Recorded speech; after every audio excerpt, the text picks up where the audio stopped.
হইচই ওটিটিতে দেবী রূপে আসছেন তিনি। কে? আমাদের মিঠাই রানী সৌমিত্রিষা কুণ্ডু নিজেই নিজের সেই ফার্স্ট লুক রিভিল করলেন। লাল শাড়িতে মোহময়ী লাগছে তাকে।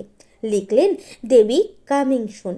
মিঠাই ধারাবাহিক থেকেই ভক্তরা ভালোবাসা উজাড় করে দিয়েছেন তাকে। ওটিটি প্ল্যাটফর্মে কাল রাত্রিতে আসার কথা আগেই জানিয়েছিলেন সৌমিত্রিষা।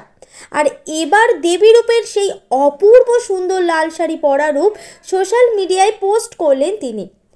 দেব এন্টারটেনমেন্ট ভেঞ্চার্সের টেক্কার স্পেশাল স্ক্রিনিংয়ে অনেকগুলো ভিডিও দেখা গেছে তাকে। এসকে মুভিজের অনুষ্ঠানে দেখা গেছে সাকিব খানের সাথে।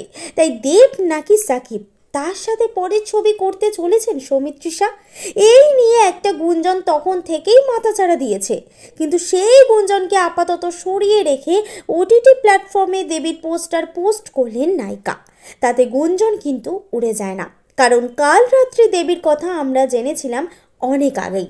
ছবি না হয় আজ দেখলাম, তাহলে কি একসাথে সব কথা না বলে ধীরে চলায় বিশ্বাসী আমাদের মিঠাই রানী?